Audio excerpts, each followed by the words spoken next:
Hello मेरे प्यारे बच्चों, फिर से आपका स्वागत है आपकी फिजिक्स की क्लास में। फिर से very good evening to all of you.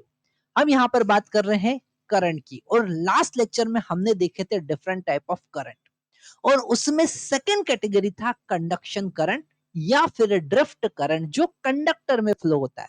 अब कंडक्टर और इंसुलेटर हमने पढ़ा है।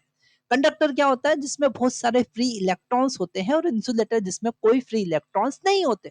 तो जैसे ही कंडक्टर के अक्रॉस पोटेंशियल डिफरेंस लगाते हैं, तो उन इलेक्ट्रॉन पर फोर्स लगने लगता है, और वो इलेक्ट्रॉन पॉजिटिव टर्मिनल की तरफ मूव करने की कोशिश करते हैं। यहाँ पर हमने वर्ड यूज किया कोशिश करते। क्यों? क्योंकि बहुत सारे इलेक्ट्रॉन है, बहुत सारे एटम है, सॉलिड स्ट्रक्चर है, तो वो आगे जाके किसी एटम या किसी इलेक्ट्रॉन से टकराएगा। तो यहां पर स्पेशल वर्ड हम यूज करेंगे ड्रिफ्ट।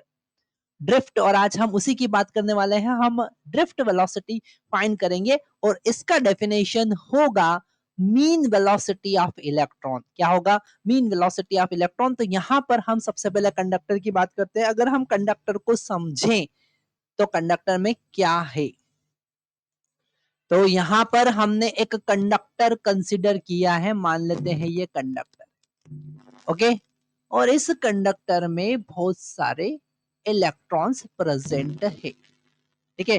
तो इस कंडक्टर के लिए हम एक पैरामीटर बनाएंगे, जो कि होगा small n. Small n number of free electrons per unit volume. Number of free electrons per unit volume, per unit volume, ठीक है।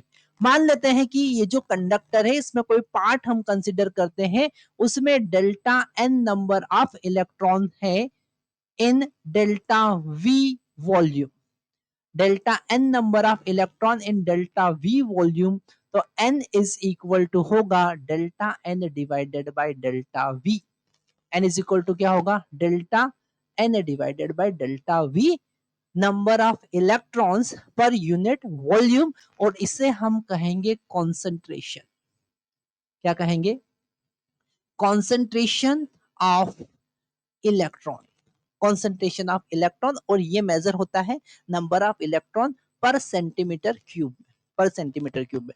आगे हम बढ़ते हैं। अब यहां पर इस कंडक्टर में बहुत सारे फ्री इलेक्ट्रॉन्स है, और चूंकि इलेक्ट्रॉन्स बहुत छोटा पार्टिकल है, हमें पता है कि इलेक्ट्रॉन जो है सबसे छोटा पार्टिकल है। एटम के अंदर भी इलेक्ट्रॉन सबसे छोटा पार्टिकल होता है, और छोटी सी एनर्जी लेकर वो क्या होता है? एक्साइट हो जाता है और मूव करने लगता है। तो एटमॉस्फेयर की एनर्जी से, ठीक है, टेम्परेचर से, एटमॉस्फेयर के टेम्परेचर के कारण ये रैंडमली मूव करेगा। अगर अभी हमने पोटेंशियल नहीं लगाया है, तो सारे इलेक्ट्रॉन, कोई इधर जा रहा है, कोई इधर जा रहा है, कोई इधर जा रहा है, कोई इधर जा रहा है, कोई इधर जा रहा है, कोई इधर जा रहा है। हम अगर इन हर एक इलेक्ट्रॉन की स्पीड देखते हैं, सॉरी वेलोसिटी देखते हैं, तो u1 पहले इलेक्ट्रॉन की, u2 दूसरे इलेक्ट्रॉन की, u3 तीसरे इलेक्ट्रॉन की, ऐसे सारे इलेक्ट्रॉन की इनिशियल वेलोसिटी का सम देखेंगे तो वो होगा जीरो। वो क्या होगा? जीरो होगा, due to random motion of electron. क्यों होगा? Due to random motion of electron, motion of electron. और ये इलेक्ट्रॉन जो रेंडमली मूव करेंगे, उसको हम कहेंगे थर्मल एजिटेशन। क्यों होगा रैंडम मोशन? ये रैंडम मोशन होगा due to thermal agitation. Thermal agitation, due to thermal agitation. अब ये थर्मल एजिटेशन का मतलब है कि ये जो मेटल है या जो कंडक्टर है, ये एटमॉस्फेयर की हीट लेकर अपना टेम्परेचर बढ़ाता है, और उसके कारण इलेक्ट्रॉन रैंडमली मूव करते हैं। थर्मल एनर्जी के कारण इलेक्ट्रॉन रैंडमली मूव करते हैं, और उसे हम कहते हैं थर्मल एजिटेशन। और थर्मल एजिटेशन के कारण रैंडम मोशन, और रैंडम मोशन तो total addition, vector addition, vector sum of all initial velocity is equal to zero. तो ये हमें इक्वेशन नंबर 1 सबसे पहले लिख लेना है। अब हमारे पास ये कंडक्टर है और इसमें बहुत सारे फ्री इलेक्ट्रॉन्स है, ठीक है, जो रेंडमली अभी हर डायरेक्शन में मूव कर रहे हैं। अब हमने क्या किया, व्हेन बैटरी अप्लाइड, हमने बैटरी अप्लाई किया, बैटरी अप्लाई किया तो जो पॉजिटिव टर्मिनल है, अब पॉजिटिव टर्मिनल का मतलब क्या है, पॉजिटिव टर्मिनल का मतलब है यहां पर इलेक्ट्रॉन अट्रैक्ट होंगे।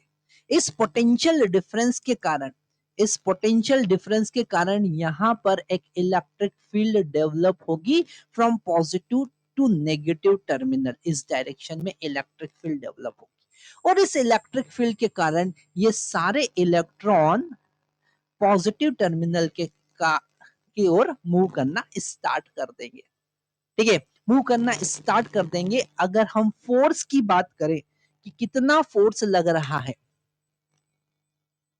तो अगर हम फोर्स की बात करें कितना फोर्स लग रहा है, तो इलेक्ट्रॉन पर फोर्स वेक्टर जो होगा वो minus E into E vector होगा। अब माइनस क्यों, क्योंकि इलेक्ट्रॉन नेगेटिव चार्ज पार्टिकल है और इलेक्ट्रिक फील्ड एक वेक्टर क्वांटिटी है, तो इलेक्ट्रिक फील्ड जिस डायरेक्शन में होगी उसके अपोजिट डायरेक्शन में फोर्स लगेगा, उसके अपोजिट डायरेक्शन में फोर्स लगेगा क्योंकि वो नेगेटिव चार्ज पार्टिकल है। और इस फोर्स को मास इंटू एक्सेलरेशन हम लिख सकते हैं माइनस ई इंटू ई, और एक्सेलरेशन हमको मिलेगा E by M into, acceleration जो होगा वो इलेक्ट्रिक फील्ड के अपोजिट डायरेक्शन में होगा। सारे इलेक्ट्रॉन जो है वो पॉजिटिव टर्मिनल की तरफ मूव करने की कोशिश करेंगे, पर वहां सामने कोई दूसरा इलेक्ट्रॉन आ जाएगा, उससे टकरा जाएंगे, इसलिए हम ड्रिफ्ट वेलोसिटी की बात करते हैं। तो ये फोर्स है, ये एक्सेलरेशन है। अब अगर हम हर एक इलेक्ट्रॉन की इंडिविजुअल वेलोसिटी कैलकुलेट करें, v1 वेक्टर कैलकुलेट करें तो वो होगा u1 vector plus a into t1, v2 vector वो होगा u2 vector plus a vector into t2, ठीक है। ऐसे हम अगर सारे इलेक्ट्रॉन का वेलोसिटी देखें तो हमको मिलेगा वी एन वेक्टर, मान लेते हैं total n number of electron है, ओके, तो वो होगा V N is equal to U N vector plus A vector T N, ठीक है। तो यहाँ पर T1 पहले इलेक्ट्रॉन का कोलिजन, दो कोलिजन के बीच का टाइम, T2 दूसरे इलेक्ट्रॉन के दो कोलिजन के बीच का टाइम, Tn तीसरे इलेक्ट्रॉन के दो कोलिजन के बीच का टाइम। अब हमें अगर ड्रिफ्ट वेलोसिटी निकालना है, मतलब कि मीन वेलोसिटी निकालना है, जो हमने लास्ट लेक्चर में डिस्कस किया था, ड्रिफ्ट वेलोसिटी का मतलब क्या है, अगर हम ड्रिफ्ट वेलोसिटी की बात करें तो ड्रिफ्ट वेलोसिटी का क्या मतलब है, ड्रिफ्ट वेलोसिटी का क्या मतलब है, ड्रिफ्ट वेलोसिटी की अगर आप बात करेंगे तो इसका मतलब है mean velocity, mean velocity of electrons, mean velocity of electrons. तो यहां पर हमने सारी वेलोसिटी को ऐड करना है और टोटल नंबर ऑफ इलेक्ट्रॉन से डिवाइड करना है, तो हमको क्या मिलेगा, तो यहां पर हम आगे सॉल्व करते हैं, सारी वेलोसिटी को ऐड करते हैं, v1 vector plus v2 vector plus v3 vector, ऐसे सारी वेलोसिटी को अगर हम ऐड करें vn वेक्टर तक तो हमको क्या मिलेगा, u1 vector plus u2 vector, ऐसे un वेक्टर प्लस एक्सेलरेशन तो सबका सेम है t1 plus t2 up to tn, okay, तो ये हमको मिला। अब इस एक्सप्रेशन में हम क्या करेंगे, ये जो इक्वेशन 1 है जहां पर हमने u1 plus u2 plus u3 ये कैलकुलेट किया था, इसको जीरो पुट कर देंगे। तो यहाँ पर अगर हम इसे n से डिवाइड करते हैं, टोटल नंबर ऑफ इलेक्ट्रॉन से डिवाइड करते हैं, तो यही है एवरेज ड्रिफ्ट वेलोसिटी, जिसे हम vd से लिखेंगे, mean velocity, average velocity, and it will be equal to a vector, और यहां पर मिला t1 plus t2 up to tn divided by n, and it is the mean time between two collision, okay, तो हम इसे tau से replace करेंगे, किससे रिप्लेस करेंगे, टाउ से रिप्लेस करेंगे। और ये क्या है, ये है mean time between, it is between two collision, mean time between two collision, that is the tau, and it is also called relaxation time। इसको हम क्या कहते हैं, रिलैक्सेशन टाइम भी कहते हैं। तो हमारे पास ड्रिफ्ट वेलोसिटी का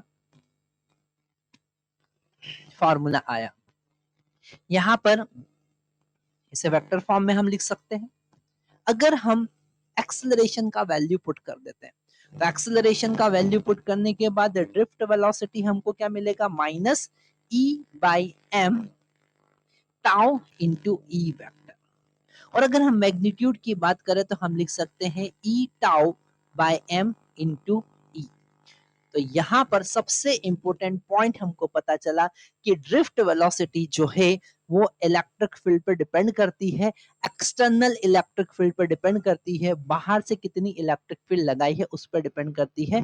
ड्रिफ्ट का मतलब है जब एक्सटर्नल इलेक्ट्रिक फील्ड लगाया, एक्सटर्नल पोटेंशियल लगाया और करंट फ्लो हुआ और इलेक्ट्रॉन का मोशन हुआ, तब जो मीन वेलोसिटी है वो है ड्रिफ्ट वेलोसिटी। और ये किस पर डिपेंड कर रही है, ये ई बाई एम जो कि एक कांस्टेंट है, टाउ पे डिपेंड कर रहा है और ई पे डिपेंड कर रहा है। और for any particular material tau भी क्या होता है, कांस्टेंट होता है। वैसे टाउ टेम्परेचर पे डिपेंड करना चाहिए, इसका बात हम आगे करेंगे, इसकी बात हम आगे करेंगे। पर यहाँ पर ये हमारे पास एक्सप्रेशन आया ड्रिफ्ट वेलोसिटी का, और इस ड्रिफ्ट वेलोसिटी के एक्सप्रेशन को हम और मॉडिफाई कर सकते हैं। कैसे कर सकते हैं, जरा यहाँ पर देखते हैं हम। और मॉडिफाई कर सकते हैं, यहाँ पर ये जो ड्रिफ्ट वेलोसिटी है हम यहाँ पर लिखते हैं drift velocity vd is equal to हमको मिला E tau by M into E. और ये जो है दैट इज अ कांस्टेंट, और इसे हम लिखेंगे म्यू। क्या लिखेंगे, म्यू। और ये जो म्यू है दैट इज कॉल्ड मोबिलिटी। इस म्यू को हम क्या कहेंगे, is called mobility, is called mobility of electron. इसको हम क्या कहेंगे, मोबिलिटी ऑफ इलेक्ट्रॉन। ओके, तो यहां पर हमारे पास में ये शायद आपको विजिबल सही से नहीं होगा, हम ब्लैक कलर का यूज कर लेते हैं, इसे रब कर देते हैं। It is mobility of electron, mobility of electron. Mu क्या है, म्यू है मोबिलिटी, ठीक है, मोबिलिटी ऑफ इलेक्ट्रॉन। तो आपसे कोई पूछ सकता है कि what is meaning of mobility of electron, तो आप कहेंगे it is a parameter which shows the motion of electron inside the conductor. Okay, वो हम एक ऐसा पैरामीटर है जो बताएगा कि इलेक्ट्रॉन कितना इजीली मूव कर सकता है, ठीक है। तो यहाँ पर ये हमने देखा, मोबिलिटी का कॉन्सेप्ट हमने देखा, हमने ड्रिफ्ट वेलोसिटी का कॉन्सेप्ट देखा। अब यहाँ पर हम आगे देखने वाले हैं, हम आगे देखने वाले हैं ड्रिफ्ट वेलोसिटी और करंट के बीच में आप रिलेशन कैसे फाइंड करेंगे।